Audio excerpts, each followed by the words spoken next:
candidate ambaye inaripotiwa kwamba hapo jana alishindwa kujibu primary school questions kulingana na vile imeandikwa pale, na ikaleta concern.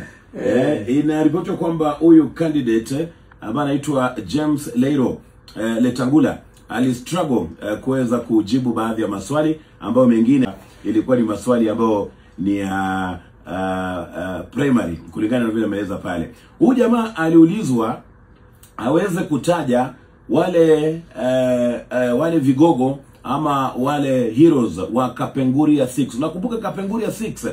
Wale ambao wanajua mambo ya historia. Paul Ngei. Wewe unawajua? Kulikuwa na Paul Ngei. Wewe unasoma kwa Oneko. Oneko alikuwa Paul Ngei. Jaramogi Odinga.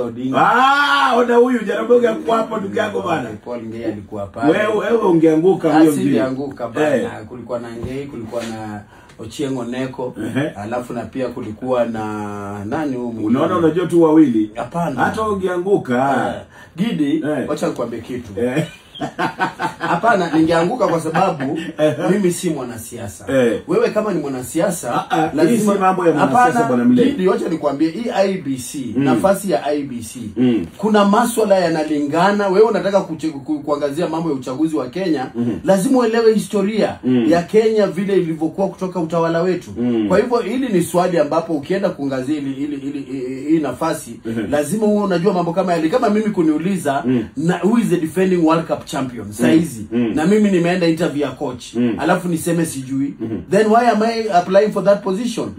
You should know. Wacha nikwambie kuna kitu inaitwa know everything about something and something about everything. Kwa hivyo kama ni mambo ya kura na IBC, lakini kuna mambo mengine mtu anaweza sahau bwana Mle. Unaona, kama wewe si kwamba hujui au Kapenguria 6 na wajua, lakini kuna vile umekuwa ambushed ukasahau.